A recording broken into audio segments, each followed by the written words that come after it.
वैष्णवेभ्यो नमः।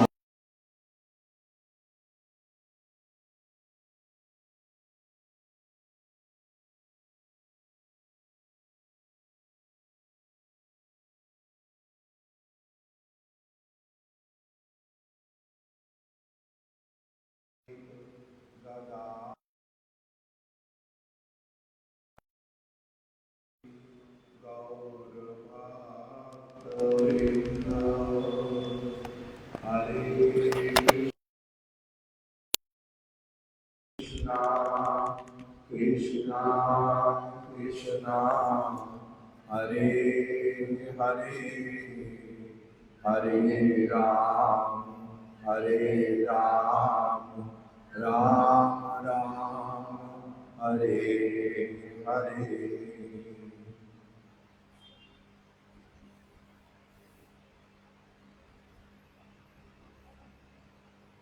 आज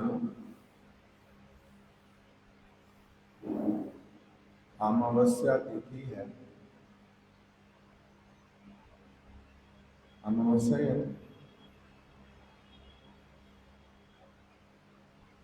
आज अमावस्या है। तो आज अमावस्या, आज श्री गदाधर पंडित जी का शुभ आविर्भाव दिवस।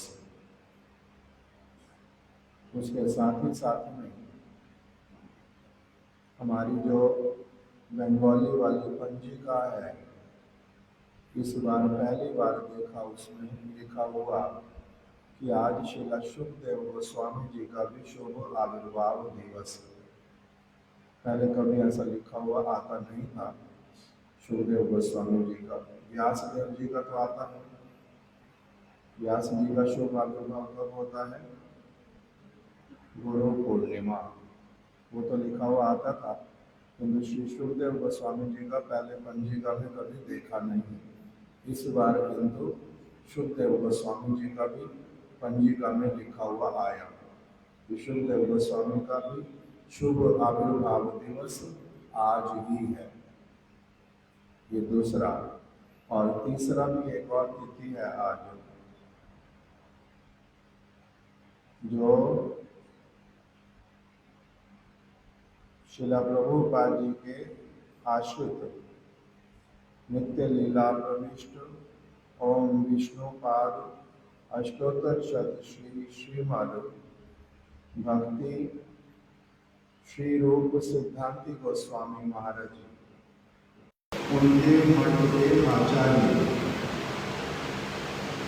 जिनका नाम था श्रीमद भक्ति रंजन सागर महाराज। आज उनका भी आज तिरोभाव तिथि। तिरोभाव ना आविर्भाव, उनका तिरोभाव, ठीक है, जैसा भी हो। अभी आविर्भाव, उनका भी आज आविर्भाव है।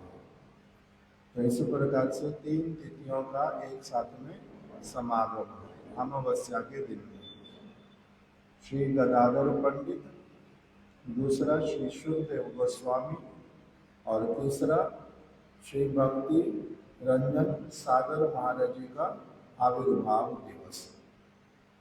इसलिए हम लोग इन तीनों वैष्णवों के ही चरण कमलों में आज पुष्पांजलि जो है, कुछ वांगमय पुष्पांजलि वाणी के द्वारा उनके श्री चरण कमलों का स्मरण करेंगे, उनके चरणों में पुष्पांजलि देंगे। पुनः पुनः पुनः पुनः इन वैष्णवों का स्मरण करने से, इनकी महिमा को कीर्तन करने से, श्रवण करने से हमारे एक दिन अवश्य ही ऐसा आएगा कि हमारा हृदय भी शुद्ध भक्तों की भांति पवित्र हो जाए। हमारे गुरु महाराज जी इसी बात को हमारे को बतलाते हैं, लिख करके भी दिया उन्होंने, कि वैष्णवों का पुनः पुनः पुनः पुनः जो उनका जीवन चरित्र, उनका जो भजन का परिपाटी, इसको अगर कोई व्यक्ति बार बार श्रवण करेगा, कीर्तन करेगा, इससे क्या होगा, हृदय के बीच में, हृदय में दाग लग जाएगा। दाग लगने का मतलब उसमें इम्प्रेशन आ जाएगा, वैष्णवों की वैष्णवों के जैसा उसका आचरण होता जाएगा और वो एक दिन पवित्र हो जाएगा, फिर भगवान की कृपा को प्राप्त करेगा। इसलिए वैष्णवों की महिमा सब समय श्रवण करनी चाहिए।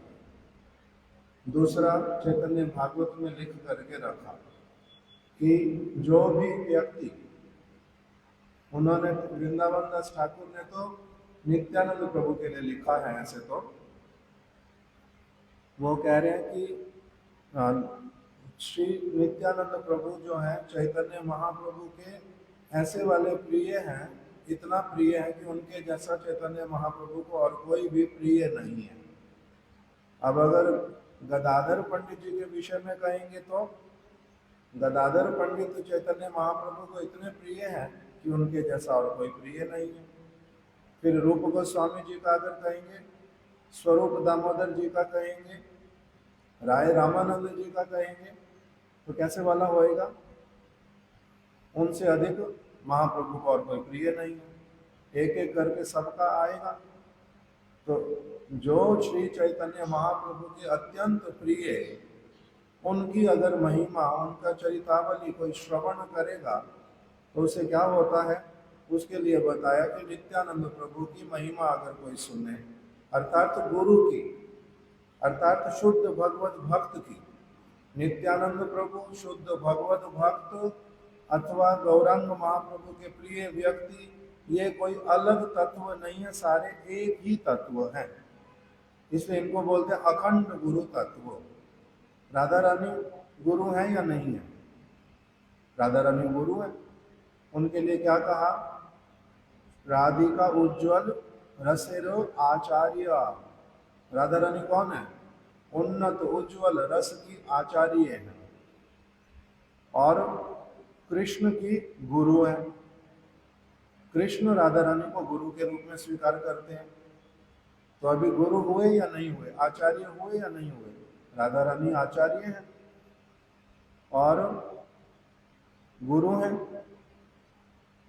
फिर नित्यानंद प्रभु गुरु हैं, आचार्य हैं। हरिदास ठाकुर गुरु हैं, आचार्य हैं। कौन से गुरु? उनके लिए महाप्रभु ने, सनातन गोस्वामी जी ने बोल दिया, तुम्हें जगतेरु गुरु, तुम्हें जगतेर आर्य। आप जगत के गुरु हो। आप कौन हो? आर्य, पूजनीय हो। तो इसी प्रकार से जितने भी समस्त शुद्ध भक्त गण, सभी को एक साथ में क्या कहते हैं? ये गुरु हैं, ये आचार्य हैं, ये पूजनीय हैं।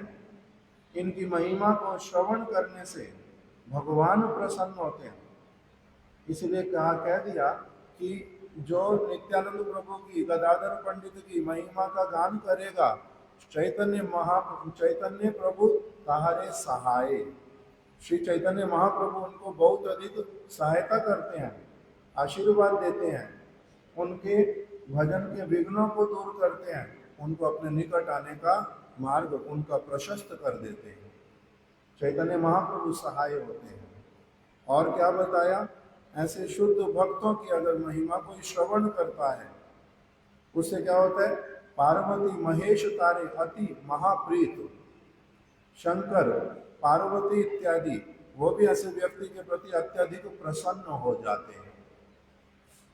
इस प्रकार से एक एक करके बहुत सारी बातें बतलाई कि अगर कोई व्यक्ति सचमुच में भगवान के शुद्ध भक्तों की, परिकरों की महिमा का कीर्तन करता है, उससे उसका क्या होता है? अत्यधिक मंगल होता है। और एक बात बतलाई कि अगर इन भक्तों की महिमा को कोई गान करता है, तब क्या होता है? उसकी जिह्वा पर भगवान आकर के बैठते हैं। तभी उसकी जिह्वा से भगवान की महिमा गान की जा सकती है। वैष्णवों की महिमा गान करते करते जो जिह्वा प्रसन्न हो जाती, जो जिह्वा पवित्र हो जाती है, उसी जिह्वा पर फिर भगवान आविर्भूत होते हैं।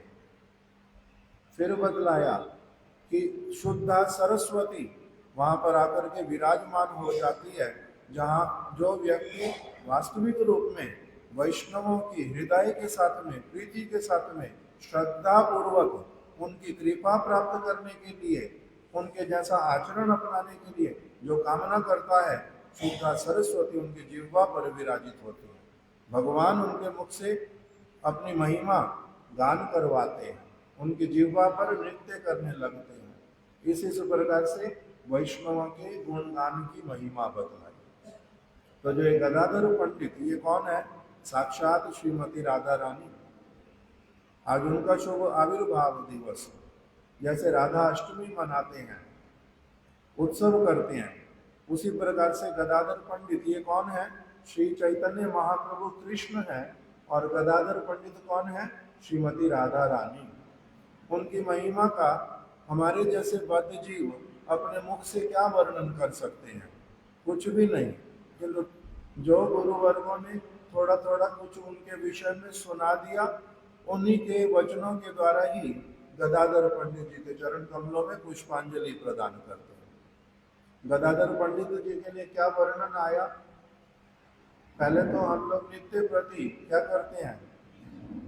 श्री कृष्ण चैतन्य प्रभु नित्यानंद श्री अद्वैत गदाधर श्रीवासादि गौर भक्त वृंद, 3 बार मंत्र जप करते हैं और तीनों बार क्या बोलते हैं? ये वाला मंत्र बोलते हैं। कितनी बार हाथ में रख करके? हम लोग 12 बार करते हैं, कोई 10 बार करता है। तो 10 बार क्या बोलते हैं? गदाधर पंडित जी का नाम सुबह 12 बार, दोपहर में 12 बार, शाम को 12 बार। कितनी बार हो गया? 36 बार गदाधर पंडित जी का नाम लेते हैं। और फिर जब जय ध्वनि देते हैं तब भी गदाधर पंडित जी की जय ध्वनि देते हैं। तो इसलिए ये कौन है? हमारे आराध्य देव। इतनी बार नहीं तो इनका नाम जप करने के लिए ही किस लिए हमारे गुरुवर्गों ने हम लोगों को आदेश कर दिया? जब हरि नाम देते हैं गुरुदेव, साथ ही साथ में क्या देते हैं? पहले पंच तत्व, फिर हरि नाम महामंत्र, ऐसे जप करने के लिए देते हैं। किस लिए? क्योंकि जो ब्रज के परिकर और कृष्ण स्वयं ब्रज के कृष्ण, उनसे बहुत अधिक कृपामय महाप्रभु और महाप्रभु के परिकर गण, गौर लीला के जो परिकर गण, ये जगत वासियों के प्रति अत्यधिक कृपामय। चैतन्य कृष्ण स्वयं इतने कृपामय नहीं है, उनकी कृपा प्रकटित नहीं होती। उनकी लीला में उनकी मधुर मधुर लीलाएं प्रकटित होती हैं, किंतु बद्ध जीवों का मंगल करने की जो वस्तु, वो कौन करते हैं? श्री चैतन्य महाप्रभु और उनके परिकर गण। इसलिए इन सब लोगों को बोलते हैं पतित पावन। पतितों का उद्धार करने के लिए कृष्ण ने अपने परिकरों के साथ लीला की, जो कैसे हैं? उनके नित्य सिद्ध परिकर गण हैं। राधा रानी, यशोदा मैया, नंद बाबा, ललिता, विशाखा, चित्रा, चंपक, लता, सुबल, सुदाम, श्रीदाम इत्यादि वृंदावन धाम, बलदेव प्रभु, वहाँ के वृक्ष, लताएं, पताएं, गिरिराज, गोवर्धन, यमुना जी, सारी की सारी वस्तुएं कहाँ से आती हैं? गोलोक वृंदावन से। गोलोक वृंदावन से ही अपने धाम को प्रकटित करके उनके साथ सारी लीला करते हैं। उसमें साधारण व्यक्तियों का प्रवेश भी होता नहीं। जिस ब्रह्मांड में भी लीला करते हैं, उस ब्रह्मांड के प्राणियों को ये पता तक भी चलता नहीं कि उनकी लीला चल रही है। जो ब्रह्मांड में भी रहते हैं, उनको भी पता नहीं चलता कि लीला चल रही है। उनको ये नहीं पता होता कि ये कृष्ण भगवान है। अगर कुछ थोड़ी बात उनकी कभी कान में भी आती है तो कुछ नहीं पता चलता उनको। उसमें केवल कौन प्रवेश कर पाते हैं? बाहर से जो आए, एक तो भगवान आए गोलोक वृंदावन से अपने परिकरों के साथ में, और बाहर से कौन आता है उनके साथ? बाहर में जो प्रवेश जिनको मिलेगा वो केवल होंगे बहुत सालों तक, बहुत जन्मों तक जो भजन करते जा रहे, दंडकारण्य के ऋषि इत्यादि गोपी भाव से भजन कर रहे कितने जन्मों तक। उसके बाद में अब उनका सिद्धि का समय आया, पवित्रता बहुत अधिक आ गई, तब उनको केवल प्रवेश करवाते हैं। और उनका भी क्या होता है? उन लीलाओं को दर्शन करना होता है। बहुत कम ऐसे व्यक्ति होते हैं जिनका कृष्ण की लीला में प्रवेश होता है, दर्शन करते हैं, आस्वादन होता है और उनको भगवान फिर अपने धाम में अपने साथ लेकर के जाते हैं। ऐसे लोग तो बहुत कम। किंतु जब वही कृष्ण चैतन्य महाप्रभु के रूप में प्रकटित हुए तब क्या हुआ? जब उन्होंने भक्त की लीला प्रारंभ की, जब उन्होंने संन्यास वेश लिया, जब उन्होंने स्थान स्थान पर भ्रमण किया, अपने भक्तों को, नित्यानंद प्रभु को, हरिदास ठाकुर को, कहीं रूप गोस्वामी को, इन सबको प्रेरित किया, जब तो उन्होंने किसके पास भेजा कि सारे के सारे जो इस जगत के लोग जो विषयी हैं, जो अपवित्र हैं, जिनको अपने मंगल की भी कोई कामना नहीं है, ऐसे पतितों के पास जाकर के क्या करो, इनको भगवान की भक्ति में इनको संलग्न करो, इनको मेरे निकट में लेकर के आओ, मैं इनका मंगल का उपाय जो है वो सारा कुछ करूंगा। इस प्रकार की सारी चीज कौन करते हैं?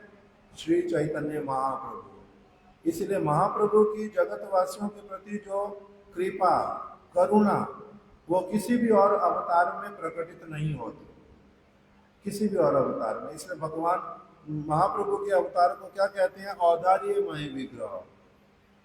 उदारता है बहुत अधिक, अनर्पित चरिम चिराद करुणया अवतीर्ण करो, करुणा बहुत अधिक है। इसलिए उनको रूप गोस्वामी जी ने कहा महावदान्य, बहुत बड़े दाता हैं। फिर नरोत्तम दास ठाकुर इत्यादि ने कहा ये कौन है? श्री कृष्ण चैतन्य प्रभु जी, दया करो मोरे, तोमा बिना के दयालु जगत संसारे। उनके जैसा दयालु और कोई हो नहीं सकता। पतित पावन हेतु तब अवतार। उनका जो अवतार हुआ इस जगत में किस लिए हुआ? पतितों का उद्धार करने के लिए, पतितों का उद्धार करने के लिए। पतित मतलब जो बहुत निकृष्ट है, बहुत निकृष्ट कलयुग के जीव हैं, जो जिनका बहुत मंद सुमंद मति, जिनकी मति बहुत मंद है, सुमंद है, उनके ऊपर भी कृपा करने के लिए श्री चैतन्य महाप्रभु जो है कब बिल्कुल भी पश्चात पद नहीं हुए, पीछे नहीं हटे, सबके ऊपर कृपा करनी है। जय जय पढ़ाए आगे, जो भी व्यक्ति आगे पढ़ जाए उसके लिए क्या कर देना है? उसके मंगल का जो उपाय है वो कर लेना है। पापी तापी जतो चिलो, गौरा तारे उद्धारी लो। कोई महापापी है, जगाई मदाई, घोर पापी, उनका भी क्या कर दिया? मंगल कर दिया। उनसे भी घृणा नहीं की, उनके पापों से घृणा नहीं की। पापी है बहुत अधिक। कभी कभी भक्त लोग ये कथा बताते हैं कि साधारण जगत में क्या कहा जाता है? पापी के पाप से घृणा करो, पापी से नहीं। बोलते हैं ना ये वाली बात, पापी के पाप से घृणा करो, पापी से घृणा मत करो, बोलते हैं ना ये वाली बात। तो अभी कोई कोई भक्त फिर क्या कहता है? जो घोर पापी होता है उससे अपनी आप क्या हो जाता है? घृणा हो जाती है। उसके पाप से तो घृणा है ही है, इस व्यक्ति से भी घृणा हो जाती है जो क्या करता है? पाप करता है, इससे घृणा हो जाती है जो पाप करता है बहुत अधिक। किंतु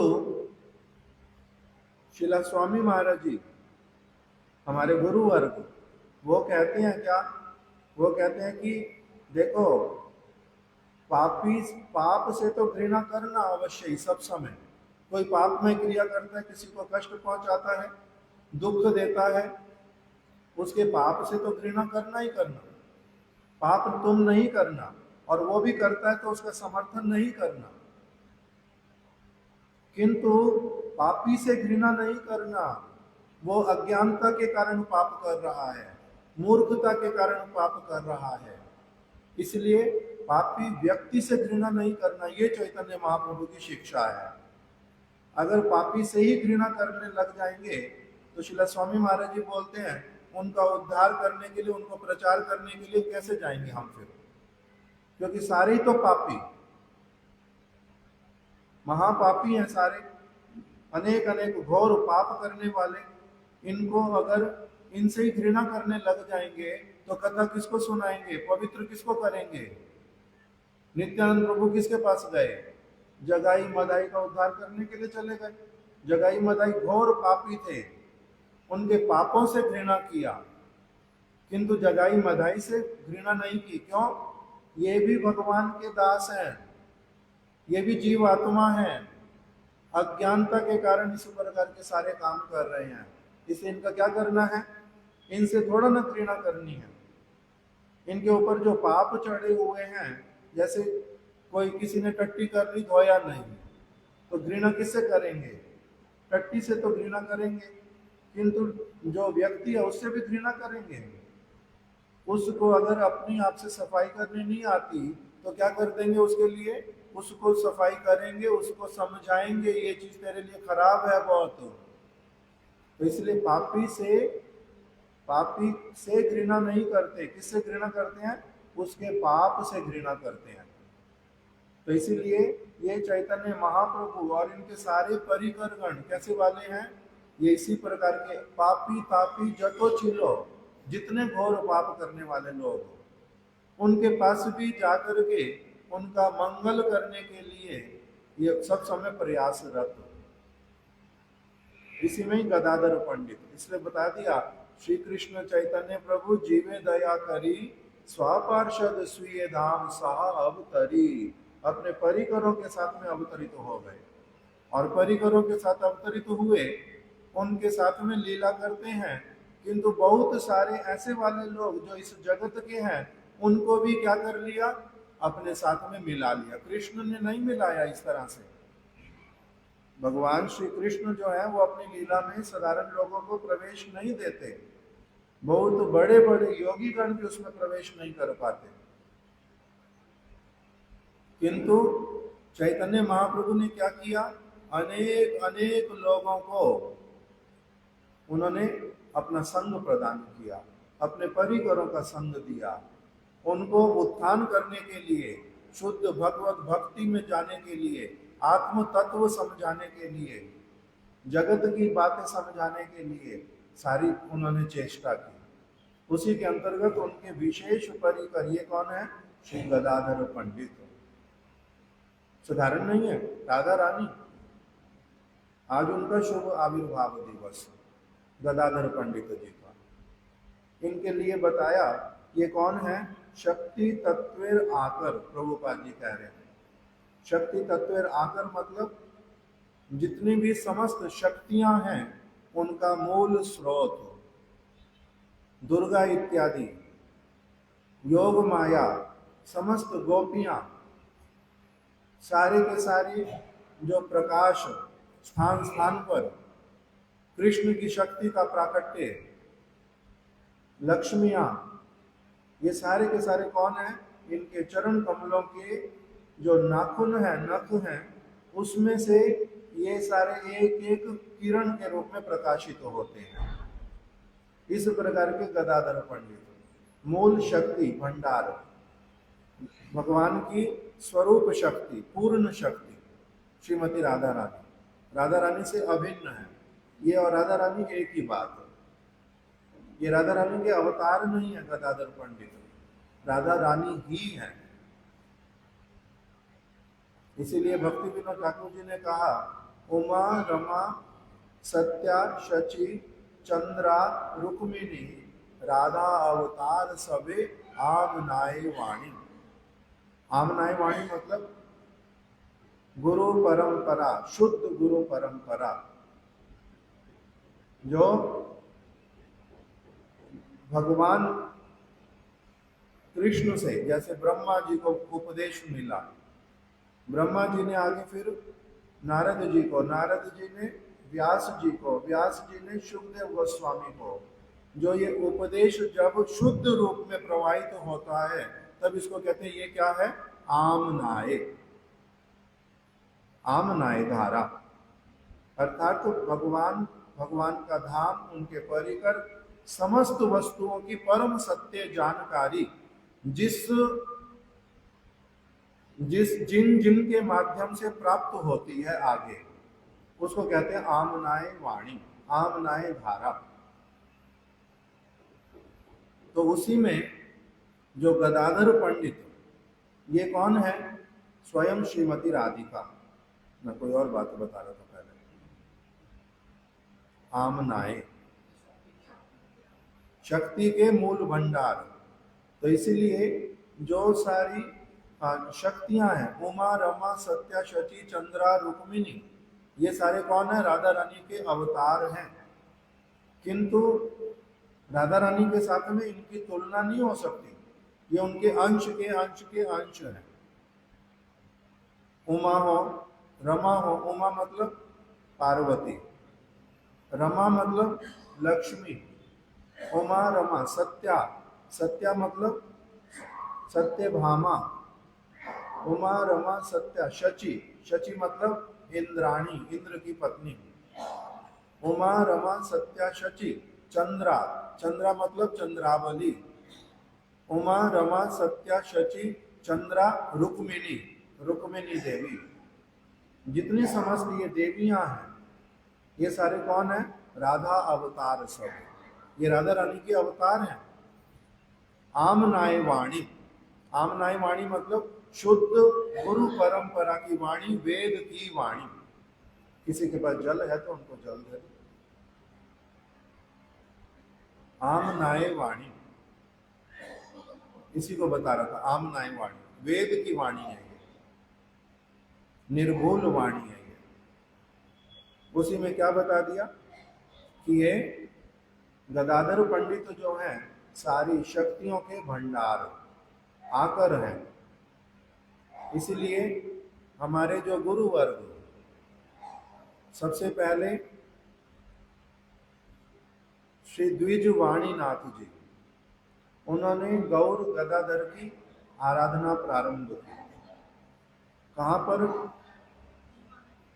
देखो, कोई उनको देख लो, इतना परेशान हो रहे हो तो पानी दे दो कम से कम।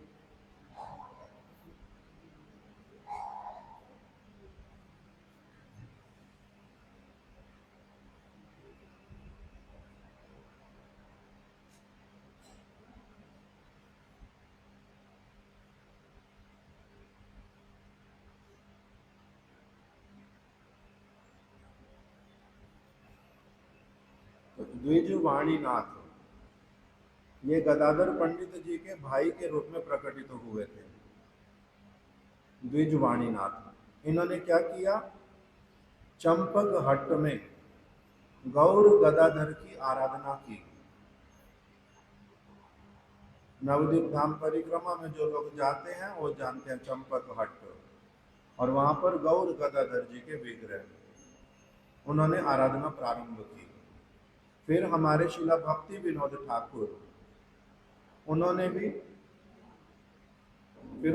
क्या किया? श्री भक्ति विनोद ठाकुर जी ने, उन्होंने भी गोद्रुम द्वीप के अंतर्गत गौर गदाधर के विग्रहों की आराधना की। स्वयं अपने हाथों से उनकी आराधना करते थे। भज गौर गदाधर, क्या कीर्तन में आता है वाले? भज गोद्रुम कानन कुंज विदुम, चल गौर वनम, ऐसा करके उसमें कीर्तन में आता है। भज गौर गदाधर, गौर और गदाधर का भजन करो, उनकी जो चारों महिमा उसको श्रवण करो। इस प्रकार से भक्ति विनोद ठाकुर जी ने प्रार्थना किया, उनकी आराधना करते हैं।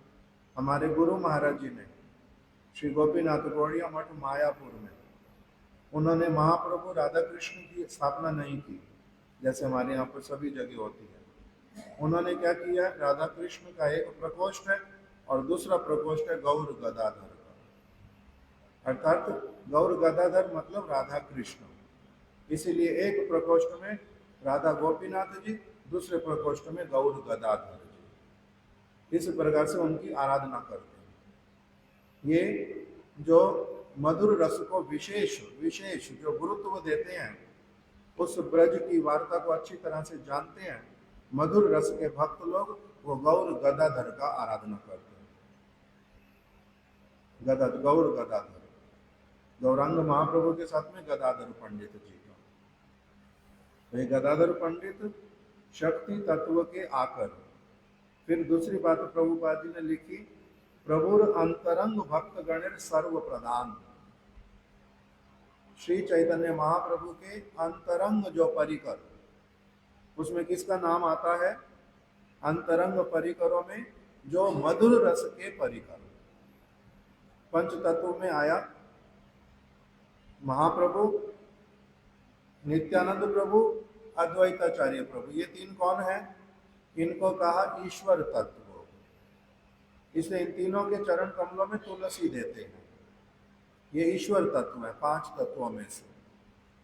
फिर जो गदाधर पंडित और श्रीवास पंडित, गदाधर पंडित जो है उनको क्या कहते हैं? उनको कहते हैं अंतरंग भक्त। शक्ति तत्व है दोनों ही, गदाधर पंडित भी और श्रीवास पंडित भी, दोनों शक्ति तत्व। किंतु शक्ति तत्व दोनों के होने पर भी इनका नाम आता है, ये हैं उनके अंतरंग भक्त। और जो श्रीवास पंडित, उनका क्या नाम आता है? शुद्ध भक्त। वो शुद्ध भक्त और ये अंतरंग भक्त। तो इसलिए जो मधुर रस में सर्वश्रेष्ठ, मधुर रस के जितने सारे और जिनके चरण कमलों के अनुगत्य में ही सेवा करते हैं, गदाधर पंडित, इसलिए उन सब के मूल। और श्री चैतन्य महाप्रभु के जो अंतरंग भक्त हैं, मधुर रस से आराधना करने वाले, कृष्ण लीला में जो मधुर रस से कृष्ण राधा रानी की आराधना करते हैं, उनमें ये गदाधर पंडित सबसे प्रधान। फिर उसके बाद में बताया, कृष्ण प्रेममय पंडितेर सर्व भक्ति प्रियत्व। ये जो गदाधर पंडित, इनका उपाधि दिया कृष्ण प्रेममय। ये सब समय किस प्रकार की अवस्था है इनकी? कृष्ण के प्रति ऐसा वाला इनका अद्भुत प्रेम है, अद्भुत प्रेम है कि इनकी पूरी देह, पूरा मन इत्यादि वो प्रेममय है। प्रेममय का मतलब क्या होता है? जैसे मिश्री है, मिश्री को क्या कहते हैं? ये है मधुरमय। मय शब्द जहां लगेगा उसका मतलब क्या हो गया कि ऊपर नीचे, अंदर बाहर, किसी भी आकार में हो, किसी भी कोने में, कोने को ले हो, सारी जगह पर क्या है? मिश्री मीठी है। उसका कोई भी कोना है जो मीठा नहीं है। अगर उसको मोर के आकार में बना दोगे तो भी मीठी, अगर उसको किसी और खिलौने का आकार दे दोगे तब भी मीठी। और कहाँ तक मीठी? मुख में ले लो, जब तक पूर्ण समाप्त नहीं होगी तब तक मिश्री ही मिश्री। ऊपर से लेकर के नीचे तक, अंदर से लेकर के बाहर तक, सब कुछ जिसका मीठा ही मीठा, उसको क्या कहते हैं? ये है मधुरमय। इसी तरह से इनका नाम क्या दे दिया? कृष्ण प्रेममय। इनके सोने में, इनके जागने में, इनके उठने में, इनके चलने में, इनके बैठने में, इनके सेवा में, इनके मुख में, इनकी वाणी में, इनके हृदय में, सब तरफ ही, सब प्रकार से क्या है? प्रेम, कृष्ण प्रेम। इसलिए उनको बोलते हैं, ये कौन है? कृष्ण प्रेममय गदाधर पंडित। और इनके लिए क्या बताया? इनका ईश्वरपुरी पाद जी से भेंट हुआ श्री नवद्वीप धाम में। श्री चैतन्य महाप्रभु के साथ में रहते थे सब समय, और पुंडरीक विद्यानिधि जैसे परम शुद्ध भक्तों के साथ में रहते थे। उनके प्रति केवल मन के भीतर में इन्होंने एक बात बोल ली थी। पुंडरीक विद्यानिधि जी को देखने के लिए गए, एक भक्त, इनको मुकुंद दत्त, वो कहते हैं, जे चलो गदाधर, तुम्हारे को एक बहुत अच्छे भक्त से मिलाता हूँ। बहुत अच्छे भक्त से मिलाने के लिए ले गए। ऐसे भक्त से तुम्हारे को मिलाऊंगा गदाधर, तुम सारा जीवन जो है क्या करोगे? मैं और तुम्हारे लिए कुछ भी नहीं करूंगा, केवल तुम्हारे को एक बहुत अच्छे भक्त से मिला दूंगा जिनका नाम पुंडरीक विद्यानिधि। और उसके कारण तुम सारा जीवन मेरे ऋणी रहोगे, सारा जीवन मेरे को धन्यवाद कहोगे। इतना अच्छा मैं तुम्हारे को वैष्णव से मिला दूंगा। लेकर के गए मिलाने के लिए। जिनसे मिलाने गए उनका नाम पुंडरीक विद्यानिधि, गदाधर पंडित उनसे मिलने गए। अब जाकर के देखा, जो सबसे पहले क्या देख लिया, वो पुंडरीक विद्यानिधि, उन्होंने केश अपने बड़े बड़े रखे हुए, उसके ऊपर बड़ा सुगंधित चंदन का तेल लगाया हुआ, और जिस स्थान पर बैठे हैं वो बिस्तर जो है उनका जो चारपाई वो बना हुआ हिंगुल से, मतलब कि हीरे मोतियों से, और उसके ऊपर जो गद्दा बिछा हुआ, चादर बिछी हुई, वो एकदम से बहुत नरम और फैन की तरह एकदम से बहुत स्वच्छ, राजा की भांति उसके ऊपर बैठे हुए। ऊपर उनके चंदोया टंगा हुआ बड़ा सुंदर, और बहुत एकदम से स्नान करके बड़े एकदम से अच्छे ऐसे वाले वस्त्र, जो बहुत महीन ऐसे वाले वस्त्र पहन करके बैठे हुए, पान चबारे, लाली मुंह पर ऊपर आई हुई है पूरी, और दोनों तरफ दासियां खड़ी हैं हाथ में पीक दान लेकर के। वो क्या करेंगे, इनका जिस तरफ मुख करके पीक करने का इच्छा होगा वो कर सकते। दासी को इधर उधर नहीं बुलाएंगे, अथवा मुख नहीं फेरना पड़ेगा जी, दासी इस तरफ है तो इसलिए वहां पर पीक करनी पड़ेगी। ऐसी अवस्था में उनको देखा तो मन में इन्होंने क्या कहा, मुकुंद दत्त कहता था आपको क्या कर रहा हूं, एक ऐसे साधु से मिलाने जा रहा हूं जिसका क्या करोगे आप, सारा जीवन जिसके लिए ऋणी रहोगे। ये कहाँ लेके आ गया मेरे को, ये कहाँ लेके आ गया, किस प्रकार के साधु ये, ऐसे वाली बात मन में आई। मुकुंद दत्त जी ने उसी समय क्या किया, गदाधर पंडित जी की अवस्था को समझ लिया, इनके मन में क्या चल रहा है, इसलिए उन्होंने क्या किया, उन्होंने भागवत का एक दो श्लोक बड़ी अच्छी तरह से गान किया। मुकुंद दत्त ने अहो बकी स्तन काल कूटम, ये वाला श्लोक उन्होंने सुनाया कि ओ एक स्त्री पूतना स्तन के ऊपर विष को लगा करके कृष्ण को दुग्ध पान के बहाने उनको विष पान करा के मार डालना चाहती थी। इतनी अधिक घृणित वृत्ति लेकर के आई, और श्री कृष्ण ने क्या किया, श्री कृष्ण ने उसका उद्धार कर दिया। माता का वेश बना के आई, केवल इसलिए माता का वेश बना के लाई, इसी कारण से उसको क्या कर दिया, उसकी छोटी सी एक चीज को देखा, बाकी उसका कोई दुर्गुण देखा नहीं, बिल्कुल भी उसका बिल्कुल कोई दुर्गुण देखा नहीं। और क्या किया, उसके उस दुर्गुण को भी दूर कर दिया कृष्ण ने। जो उसके भीतर में दुर्गुण, उस सारे दुर्गुण को दूर करके, उसको पवित्र करके, उसकी आत्मा में शुद्ध जो उसका वात्सल्य भाव उसको जागृत करवा करके उसको क्या कर दिया, उसको अपने गोलोक वृंदावन में घर के निकट में एकदम से धात्री उचित गति प्रदान कर दी, वहां रख लिया, उसको पूरी तरह से उसके दोषों को दूर कर दिया। कैसे करके, केवल स्पर्श करके, अपना स्पर्श उसको प्रदान करके उसके सारे दुर्गुणों को कृष्ण ने पान कर लिया, उसको पवित्र कर दिया। जिसके अंदर कोई भी गुण नहीं था, कोई भी गुण नहीं था, जिसके भीतर में आसुरिक वृत्ति थी, जिसकी अत्यधिक घोर आसुरिक वृत्ति, उसकी सारी चीज को कृष्ण ने दुग्ध पान करके सारा हरण कर लिया। ऐसे वाले जो दयालु, ऐसे दयालु कृष्ण के अतिरिक्त और किसकी शरण ग्रहण करे, पंडित व्यक्ति, पंडित व्यक्ति इनके अतिरिक्त और किसकी शरण ग्रहण करे। जब इस प्रकार की बात बोली तब पुंडरीक विद्यानिधि, उनका क्या हुआ, कहाँ गया पीकदान, कहाँ गया पान, कहाँ गए वस्त्र, और कहाँ गया केश, कहाँ उनके सारी चीजें उनकी सुध बुध खो गई। हा कृष्ण कहने लगे, विलाप करने लगे, भागवत के कितने श्लोकों का उच्चारण करने लगे, करते करते करते करते रोने लग गए, जमीन पे लोट-पोट खा रहे हैं। और गदाधर पंडित सचमुच में आंखें खोल करके देख रहे हैं, मैंने क्या सोचा था, ये है कौन? ऐसे वाला तो मैंने आज तक किसी को नहीं देखा। कृष्ण की थोड़ी सी बात को सुनने मात्र से इनका इस प्रकार का परिस्थिति।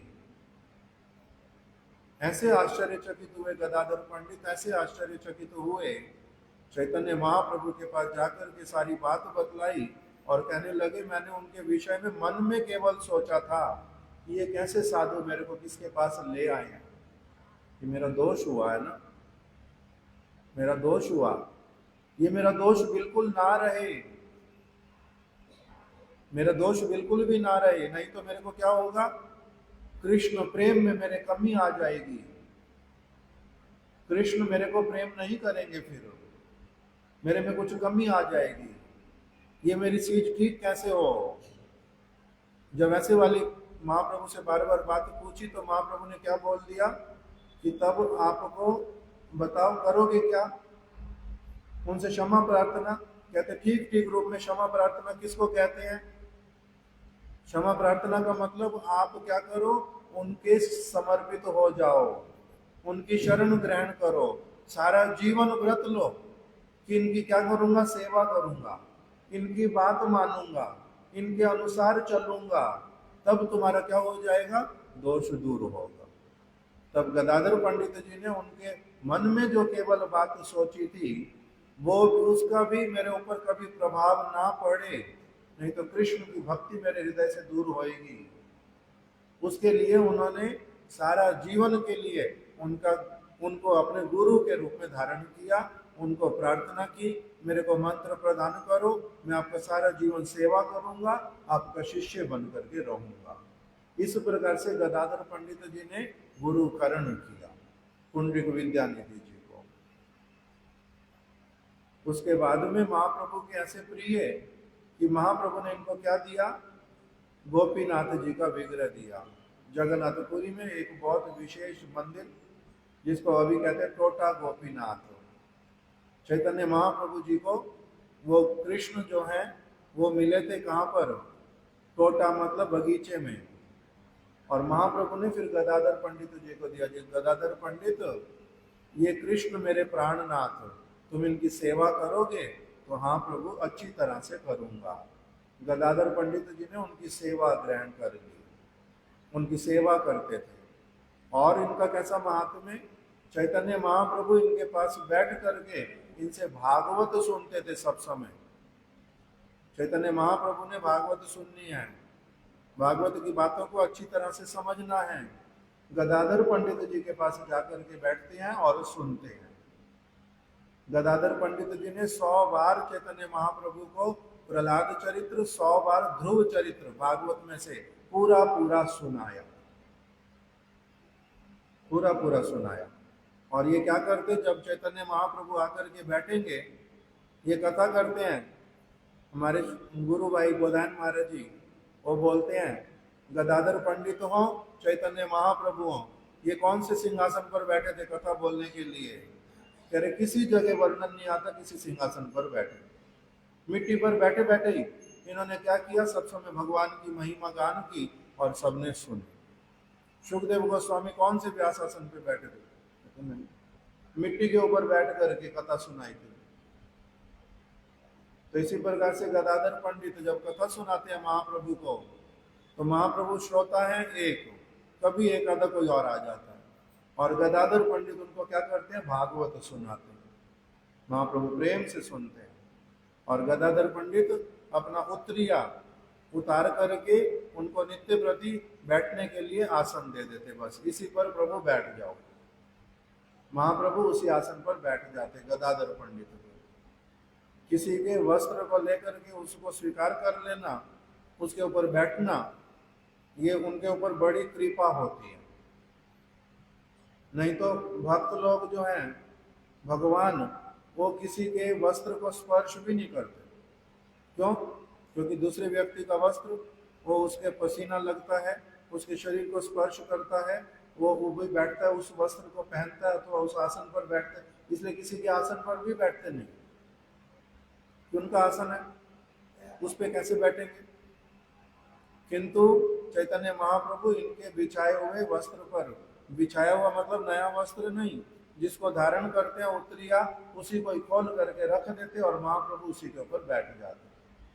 इस प्रकार से गदाधर पंडित जी की बहुत सारी महिमा लिखी हुई स्थान स्थान पर, हमारे तो अभी समय नहीं है, इसलिए और अधिक उनके विषय में नहीं वर्णन करेंगे।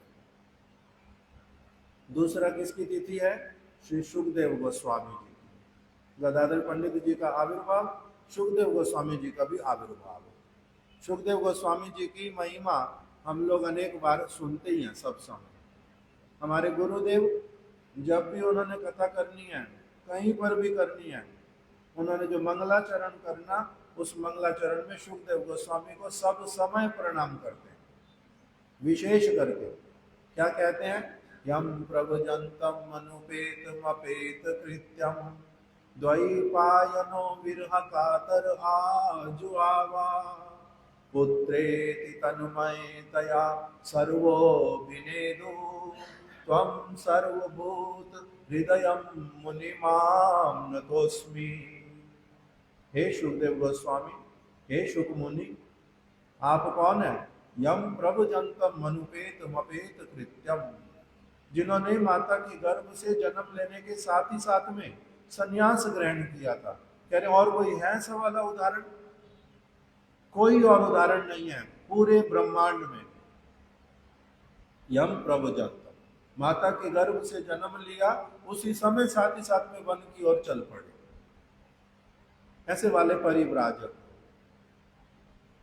माता की तरफ देखा नहीं, पिता की तरफ देखा नहीं, पिता पीछे से बुला रहे हैं, हा पुत्र हा पुत्र हा पुत्र, दौड़ लगा रहे हैं, और ये अपना बिना सुने आगे चलते जा रहे हैं। किसी वस्तु के प्रति उनका आसक्ति नहीं, किसी वस्तु के प्रति उनका आकर्षण नहीं, एकमात्र भगवान को नित्य वस्तु को छोड़ करके, और किसी संबंध को जानते नहीं। यम प्रभजंतम मनुपेत मपेत कृत्यम द्वैपायनो विरह कातर आजु आवा। द्वैपायन मतलब वेद व्यास जी पिता, इनके पीछे पीछे जा रहे हैं, पुकार रहे हैं बार बार, ये सुनते ही नहीं, कान नहीं देते उनकी बात पे, रुके ही नहीं, बिल्कुल भी नहीं रुके। और क्या आश्चर्य हुआ, मार्ग में एक सरोवर, स्त्रियां वहां पर, युवतियां वो स्नान कर रही थी। सुखदेव गोस्वामी चले गए, उन्होंने कुछ सोचा ही नहीं, देखा ही नहीं उनकी तरफ, और व्यास जी आए तो स्त्रियां अपने अंगों को ढकने लगी। तो व्यास जी ने बोला बड़ा आश्चर्य होता है मेरे को तुम्हें देख करके, मेरा पुत्र एकदम युवा, अभी अभी उसने जन्म लिया, परिव्राजक होकर के वन में प्रवेश कर रहा है, उसको देखने से तुम्हें कोई लज्जा आई नहीं? उनको देखने से तुमने अपने अंगों को ढका नहीं? मैं वृद्ध, मेरे को देख करके तुम अपने आप को अंगों को ढक रही हो, लज्जा कर रही हो मेरे से, मेरे को बिल्कुल भी बात समझ नहीं आई कि ये क्या कर रही हो। उन्होंने क्या कहा? हम स्त्रियां हैं, किसी के नेत्रों को देख करके ही समझ लेती हैं कि हमारे को जिस दृष्टि से देख रहे हैं हमारे को पता चल जाता है, साथ ही साथ में पता चल जाता है। जिसको आप कह रहे हो जो पहले गया, उसको देखने से ही पता चल गया, उसको पत्थर क्या है, स्त्री क्या है, लड़की क्या है, पुरुष क्या है, स्त्री क्या है, उसको इस बारे में कुछ पता ही नहीं है, उसको इस विषय में कुछ पता तक नहीं है, और आपको सारा कुछ पता है। इसलिए उसके सामने हमारे को लज्जा हुई नहीं, और तुम्हारे सामने क्या हुआ? लज्जा हुआ, इसलिए आपके सामने लज्जा हुआ। इस प्रकार से जिनके लिए बोल दिया, वही सुखदेव गोस्वामी जिनको जो गर्भ में जब आ गए तो वो गर्भ से बाहर नहीं आते। उनका ऐसा वाला सामर्थ्य है। किसी भी साधारण बालक का सामर्थ्य नहीं होता कि वो अपने आप से माता के गर्भ में बंद करके बैठा रहे कि मेरे को बाहर नहीं निकलना। कोई नहीं होता ऐसा। अपनी आप से नेचुरल प्रोसेस से माता के शरीर में वायु का वर्धन होने से बच्चे को अपनी आप से भीतर से वायु जो है धकेलती है और बच्चा बाहर आता है। किंतु इनके लिए ऐसा नहीं था। इनके भीतर में बल था, ये भीतर में ही रहे, बाहर आते नहीं। व्यास जी ने प्रार्थना की, जो महापुरुष ऐसे सामर्थ्य वाले हैं जो भीतर में है, मैं उनसे प्रार्थना करता हूँ कि निकल करके आ जाओ। माता को बहुत सारे कार्य करने में असुविधा होती है। आप अब माता के गर्भ से जन्म ग्रहण कर लो। ये क्या कहते हैं? मैंने नहीं आना, मैंने जन्म नहीं लेना, मैं इस गर्भ में अच्छा हूं। कहाँ कपिल भगवान बोल रहे गर्भ में बहुत यंत्रणा। गर्भ से निकलने के लिए प्रार्थना करता है बालक जब चेतना आ जाती है। और ये क्या कह रहे हैं, मेरे को गर्भ से नहीं निकलना। गर्भ अच्छा, संसार खराब। गर्भ बहुत खराब, किंतु उससे 1000 गुना खराब क्या है? ये संसार। मेरे को नहीं आना बाहर में, नहीं आना बाहर में। माया पकड़ेगी। यहाँ पर अलग प्रकार से जो पकड़ा हुआ, मैं उसको क्या कर सकता हूँ? उसके साथ में मैनेज कर सकता हूँ, बाहर नहीं कर सकता। नहीं आना मेरे को बाहर। बालक बाहर आ जाओ, मेरी प्रार्थना बाहर आ जाओ। मैं तुम्हें वचन देता हूँ, माया तुम्हें स्पर्श नहीं करेगी। नहीं, मैंने आपकी बात के ऊपर विश्वास नहीं करना। भगवान यदि आकर के बोले तब इस बात को मानूंगा। तब भगवान ने आकर के बोला, क्या कहा? भगवान ने उनको कहा, ये देखो, इस जगत में जिस किसी कारण से भी किसी को भेजता हूं, उसको मैं तुम्हारे को स्वयं ही भेजने वाला। तुम्हारे को माया स्पर्श नहीं करेगी, तुम्हारे को माया स्पर्श कर ही नहीं सकती, किंतु केवल मात्र दिखलाई पड़ेगा। जैसे एक गाय के सींग के ऊपर सरसों का दाना डालते हैं, वो जितनी देर उसको स्पर्श करता है उतनी देर केवल तुम्हें माया स्पर्श करेगी, नहीं तो माया स्पर्श करेगी नहीं। तुम आ जाओ, मैं वचन देता हूं। उनका वचन लेकर के तब ये आ गए। इस प्रकार के ये सुखदेव गोस्वामी। और फिर क्या बताया? ये भगवान की भांति, जैसे भगवान समस्त जीवात्माओं के साथ में रहते हैं। जीवात्मा कहीं पर भी क्यों नहीं चली जाए, जिस भी योनि में जाए, पर आत्मा के साथ में कौन रहते हैं? परमात्मा। तो कह रहे हैं ऐसे वाले जो सुखदेव गोस्वामी जहां परमात्मा रहते हैं, उनके साथ में और कौन रहता है? उनके लिए बताया ये शुक मुनि। इसलिए उस श्लोक में बताया, यम प्रवजंतम मनुपेतम अपेत कृत्यम द्वैपायनो विरह कातर आजुहाव पुत्रेति तन्मय तया सर्वो विनेदु त्वम सर्वभूत हृदय मुनिमाम नतोस्मि। सारे प्राणियों के हृदय के भीतर में परमात्मा के साथ में वास करने वाले। उस श्लोक में बता दिया। इसीलिए क्या हुआ था, इनके पिताजी व्यासदेव जी बोल रहे हैं, हा पुत्र हा पुत्र हा पुत्र, रुक जाओ। और इन्होंने तो कुछ उत्तर दिया नहीं साक्षात रूप में, किंतु जिन वृक्षों के भीतर में ये बैठे हुए थे, सारे प्राणियों में है, वृक्षों में भी है, आत्मा के, परमात्मा के आत्मा के साथ में। तो वहीं से वृक्षों के भीतर में से आवाज आई कि आप बुलाओ मत, आप पीछे दौड़ मत लगाओ, आप रोकने का प्रयास करो नहीं, मैं रुकूंगा नहीं। किन्होंने उत्तर दिया था इनकी ओर से? वृक्षों ने। क्यों? क्योंकि वृक्षों के भीतर में भी ये जीवात्मा परमात्मा के साथ में विराजमान।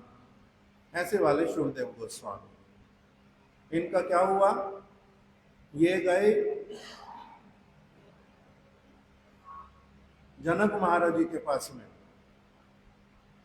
इनके पिता व्यास जी, बाद में इनके ऊपर व्यास जी ने क्या किया, इनको भागवत की महिमा सुनाई अपने शिष्यों के द्वारा, श्लोक सुना सुना करके। जब ये श्लोक सुन करके और अधिक अच्छे से भगवान के विषय में जानना चाहते हैं व्यास जी से, फिर आ गए थे बाद में। तब व्यास जी ने इनको कहा, पहले जनक महाराज जी से आज्ञा लेकर के आओ, अगर वो कहेंगे तुम शिष्य बनने लायक हो मेरे, तब मैं तुम्हें शिष्य बनाऊंगा, उनसे पहले परीक्षा में पास होकर के आओ। तब ये जनक महाराज जी के पास में गए थे। जनक महाराज जी ने सुना जब शुक नाम का व्यक्ति आया है, तब उन्होंने अपने द्वारपाल को बोल दिया, उसको धूप में खड़ा रख दो, उसको कहो यहीं पर खड़ा होने के लिए आपको कहा गया, यहीं मिलेंगे। वो खड़े रहे खड़े रहे खड़े रहे, कड़क धूप है, किंतु उनको हटे नहीं, वहां से आज्ञा आई यहीं खड़े रहना है, खड़े रहे। वो आए नहीं जनक जी। फिर सिर्फ आदेश आ गया, इनको थोड़ा सा भीतर में ले आओ, जहां पर बहुत ठंडा, इनको वहीं पर खड़ा कर दो, बैठने के लिए आसन देना नहीं। अभी क्या कह दिया, यहीं खड़े रहो, यहीं आकर के मिलेंगे। तभी मिले नहीं। फिर संदेश आ गया कुछ समय पश्चात, इनको कहो थोड़ा सा और भीतर में आ जाएं, उसके बाद में मिलेंगे। भीतर में आ गए, बैठने के लिए स्थान दे दिया, किंतु वहां पर बहुत सारी युवती कन्याएं जो हैं, कोई जल लेकर के आ जाती है, कोई पंखा लेकर के आती है, कोई अपने अंग प्रत्यंग दिखलाती है, अलग अलग सुंदरियां सारी उनके इर्द गिर्द सब तरफ घूम रही हैं।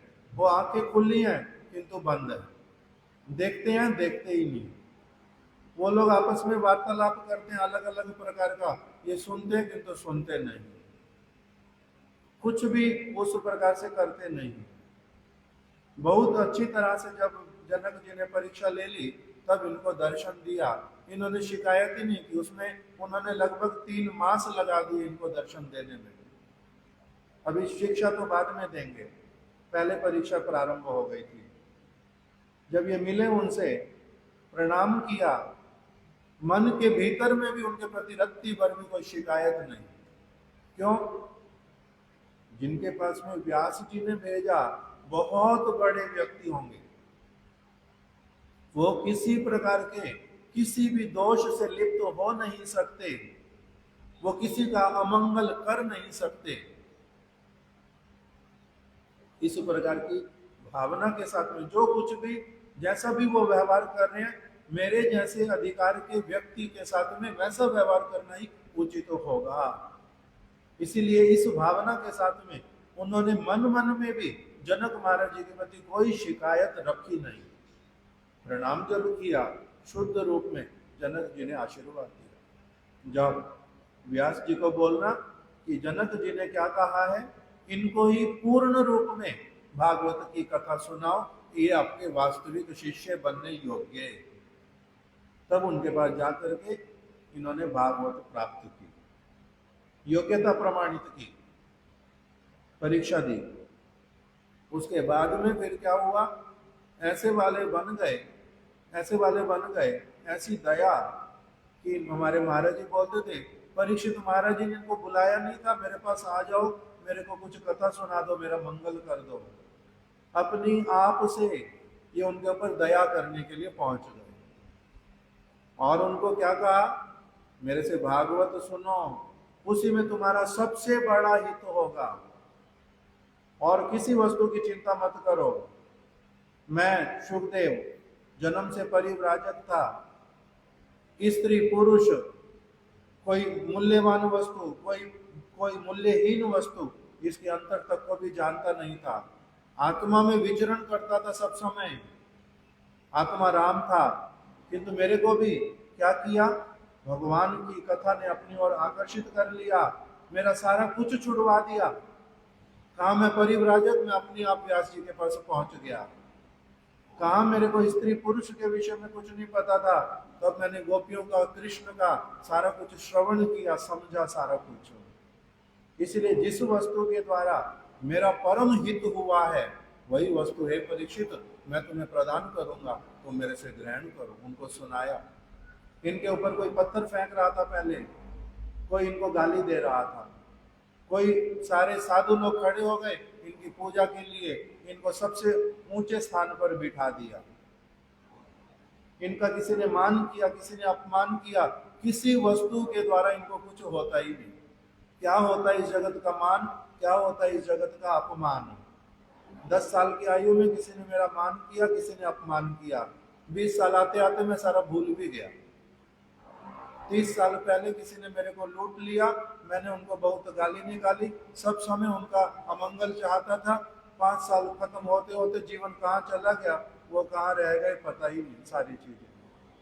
तो इन्होंने क्या किया है, सारे जीवन में यही नियम अपनाया, ये अभी क्या मान और ये क्या अभी अपमान, ये दोनों चीजें चलती रहेंगी, किंतु मेरे को इसके बीच में क्या करना है, अपने प्रभु से एक मुहूर्त भी अलग हट करके नहीं रहना है। इस प्रकार का जीवन अपनाने वाले, इनकी बहुत सारी महिमा सुखदेव गोस्वामी की, आज उनकी भी शुभ आविर्भाव। समय हो गया, 5 मिनट केवल हम लोग और श्रवण करेंगे श्री भक्ति रंजन सागर महाराज जी की कथा। हमारी अभी अभी जो भागवत पत्रिका आई थी उसमें उनका संवाद आया था, उनके अप्रकट होने का।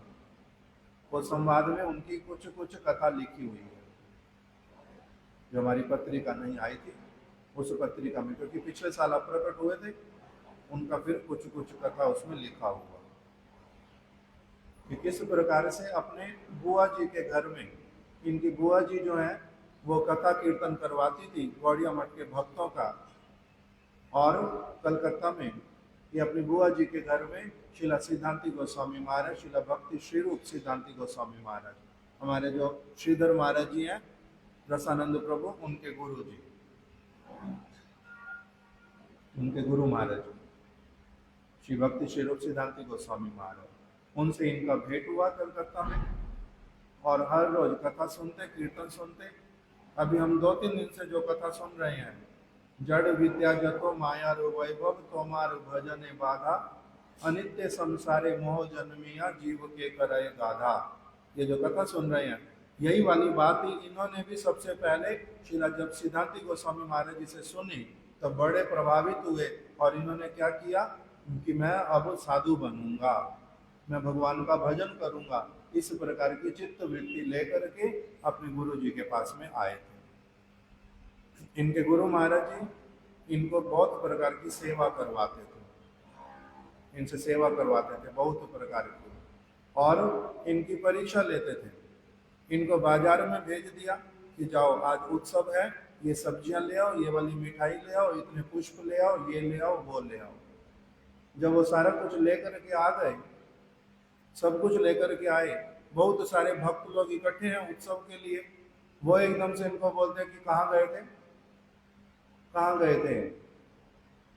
तो आपने भेजा था जो जो काम करने के लिए। मैंने कब भेजा? मैंने भेजा ही नहीं, मैंने कोई काम करने के लिए तुम्हें नहीं कहा, फालतू में तुम घूमने के लिए चले गए, आवारागर्दी करते हो। उसके बाद में मुख नीचे करके खड़े, कुछ बोलते नहीं। उन्होंने बहुत अच्छी तरह से डांट लगाई, तब भी अपना मस्तक नीचे करके सुनते रहे। सुन करके जब वो रुक गए तभी भीतर जा करके जो अपनी सेवा करनी है अपनी सेवा करने लगे, मन में और कुछ रखते ही। उसके बाद में और एक चीज हुई, इनको कलकत्ता मठ का सारा पैसे का हिसाब किताब रखना पड़ता था।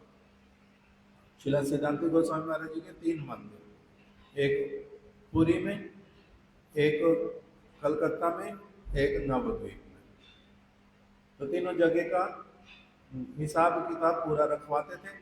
और स्वयं शिला सिद्धांति गोस्वामी महाराज जी हर वर्ष देखेंगे। तो इनको क्या कहते हैं, ये देखते थे कोलकाता का, कोलकाता का हिसाब देखा इनका।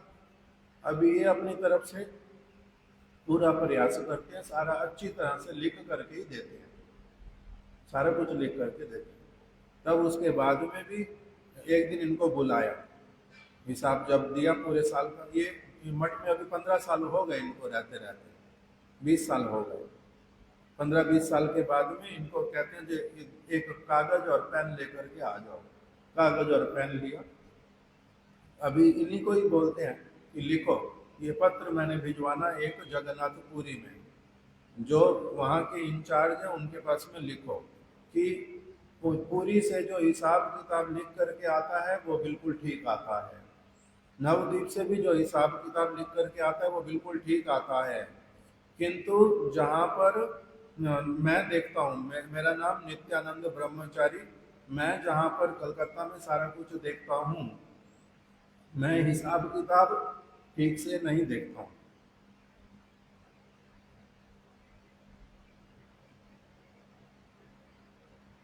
मैं गड़बड़ करता हूँ।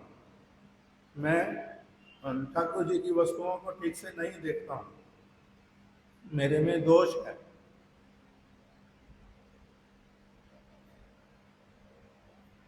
इस प्रकार की सारी बातें लिखवा के पोस्ट भी करवा दिया, इन्हीं से ही लिखवा रहे हैं। और इन्होंने लिख दिया, लिखने के बाद में भी ये उनसे नहीं पूछते कि आप ऐसा लिखवा क्यों रहे हो। मैंने कहा साहब ऐसे वाला कोई भी कमी रखा नहीं हिसाब किताब में, सारा कुछ ठीक लिखता हूँ पूरी तरह से, मैंने कोई असुविधा की ही नहीं है, पूछते तक भी नहीं। उन्होंने कहा लिख दो, इन्होंने लिख दिया, पोस्ट कर दो, पोस्ट करके आ गए। और उसके बाद में अपनी सेवा में शिथिलता करेंगे, वो भी बिल्कुल नहीं करते। अपनी सेवा निरंतर तब भी कर ही जा रहे हैं। बहुत समय के बाद में उन्होंने क्या किया, शिला सिद्धांति गोस्वामी महाराज जी ने, उन्होंने इनके लिए लिख दिया कि मेरे जो मठ हैं जहाँ जहाँ पर भी, उसमें जो आचार्य का कार्य करेंगे वो करेंगे भक्ति रंजन सागर महाराज। इनका नाम लिख दिया कि यही करेंगे आचार्य का कार्य। तब अलग अलग बातें जो हैं दूसरे लोगों ने पूछी कि ये हिसाब किताब ठीक से नहीं करते, आपने इनको लिखवा करके भेजा था इनके हाथ से, आपने ही तो, ये आपके बिना कहे अपने आप घूमने के लिए चले गए, क्योंकि उनके मठ में नियम है कि वहां पर कोई भी व्यक्ति मठ की बाउंड्री से बिना बताए नहीं जा सकता। जगन्नाथपुरी में पहुंचे, जगन्नाथ जी के दर्शन करने भक्त जाएंगे, नहीं जा सकते, मठ के भीतर में रहोगे।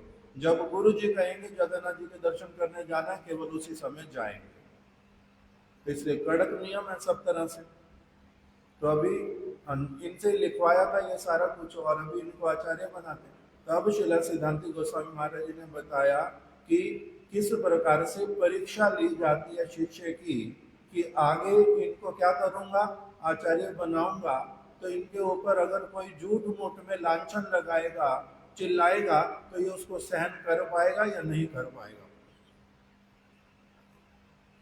और किसी के कुछ कहने पर सेवा में शिथिलता करेगा, दायित्वहीन बनेगा या दायित्व को निभाएगा, उस प्रकार का सारा कुछ इसका देखने के लिए मैंने वो सारी चीजें केवल एक दो बार नहीं, बहुत बार की थी। तो इस प्रकार से इन्होंने अपनी सेवाएं प्रदान की। शिला सिद्धांति गोस्वामी महाराज जी जब भी कोई नया ग्रंथ प्रिंट करते थे तो वो सब समय उत्सव करते थे। क्यों? क्योंकि भगवान अवतरित हुए हैं इस रूप में, ग्रंथ के रूप में, इसलिए उनके यहाँ पर उत्सव करते थे प्रत्येक ग्रंथ के प्रकाशित होने पर। और इनका क्या नियम था, सागर महाराज जी का, जो जो ग्रंथ इनके गुरु महाराज जी ने प्रिंट किए, जहाँ पर भी रहते हैं वहाँ पर एक एक कॉपी सबकी रहेगी। और नित्य प्रति जैसे भगवान को प्रणाम करते हैं, उसी प्रकार से नित्य प्रति सारे ग्रंथों को एक एक करके नित्य प्रति प्रणाम करेंगे। ये कौन है? ये भगवान के अवतार हैं, विशेष शिक्षाओं को लेकर के प्रकटित होकर के बैठे हुए हैं। इस प्रकार से प्रणाम करते थे नित्य प्रति। और उनका नियम था जो उन्होंने तीनों आरतियां दर्शन करनी है नित्य प्रति। कौन कौन सी तीन आरती? मंगल आरती, फिर दोपहर में भोग आरती, संध्या के समय में संध्या आरती, तीनों का दर्शन करना। किसी भी एक दिन उन्होंने नागा नहीं जाने देना, बहुत वृद्ध अवस्था में भी नागा नहीं जाने देना। तो इस प्रकार से एक दिन उनका क्या हुआ, एक दिन उनका सुबह की आरती कर ली, उसके बाद में किसी कार्यक्रम में चले गए। जब आए तो अभी ठाकुर जी की आरती का समय हुआ नहीं था, इसलिए थोड़ा सा लेट गए, नींद आ गई। उधर आरती हो गई, उठे बाद में, सेवक ने उठाया नहीं। सेवक को बोला था कि मैं अभी थोड़ा सा लेट रहा हूँ, फिर उठ के आरती करूंगा। तो सेवक ने उठाया नहीं। बाद में जब उठे तो सेवक को बोलते कि तुम्हारे से बड़ा शत्रु मेरा कोई नहीं। तुम्हें मैंने कहा था कि मैं अभी थोड़ा सा लेटता हूँ, आरती करूंगा उठ के। तुमने जब सुन भी लिया आरती शुरू हो गई है, मेरे को उठाया क्यों नहीं? तुम मेरे बहुत बड़े शत्रु हो, तुमने मेरे को उठाया नहीं। तो वो सुन करके चला गया सेवक, कुछ ज्यादा बोलता नहीं। बाद में फिर जब प्रसाद लेकर के आया तो कहते आज तो प्रसाद पा नहीं सकता, मैंने तो दर्शन नहीं किया आरती का। जब मैंने आरती का दर्शन नहीं किया, प्रसाद कैसे पाऊं? तो आज तो प्रसाद पाऊंगा नहीं। संध्या के समय में आरती दर्शन करूंगा, उसके बाद में ही प्रसाद पाऊंगा, अभी नहीं पाऊंगा। शिष्य एकदम से बोल दिया, सेवक शिष्य हो सकता, शायद सेवक है शिष्य है, उसने बोल दिया कि एक समय अगर आरती नहीं की तो क्या आता जाता, इतना ज्यादा वो क्यों करते हो? प्रसाद पाओ, आप वृद्ध भी हो गए हो, ऐसी वाली जिद क्यों करते हो? तो कहते हैं जी भाई, मेरे से ऐसी वाली बात करना नहीं। आरती जब गाते हैं तो क्या गाते हैं उसमें? सुबह जब आरती गाते हैं, वहां पर आरती होती है भाले गौरा गदाधर। आज जो हमारे अभिवास्य प्रभु ने कीर्तन किया था गदाधर पंडित जी के उद्देश्य से, कि गदाधर पंडित और महाप्रभु का आरती होता है, उधर राधा और कृष्ण का आरती होता है। उसमें कौन कौन आते हैं? उसमें बताया ललिता सखी, वो क्या करती हैं? 5 प्रदीप हाथ में लेकर के आरती उतारती हैं। रूप मंजरी क्या करती हैं? आरती से पहले ही अपने हाथों से मालती माला रूप मंजरी लगावे, मालती के पुष्पों की माला बनाती हैं और माला पहनाती हैं। विशाखा सखी क्या करती है? चामर डुलाती हैं। जहां पर विशाखा सखी आएगी, ललिता सखी आएगी, रूप मंजरी आएगी, और तुम कहोगे कि और आप अगर नहीं गए एक आरती में तो क्या हो गया? दूसरी तरफ संध्या आरती जब करते हो तब उसमें क्या बोलते हो? शिव शुक नारद प्रेमे गदा गद।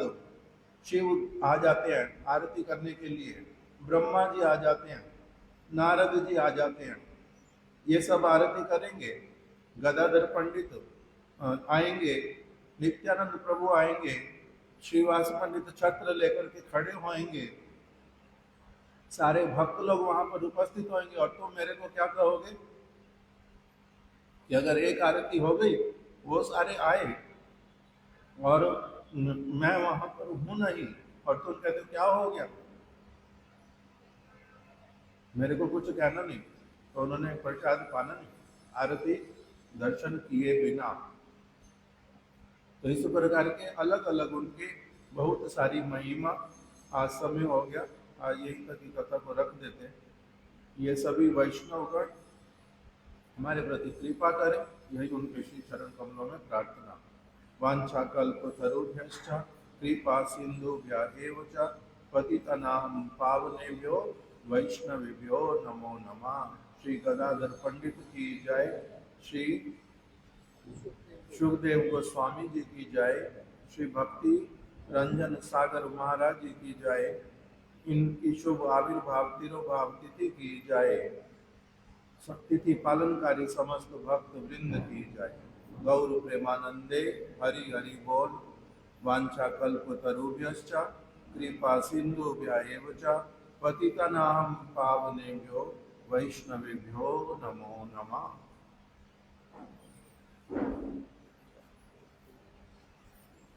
धीरू प्रभु।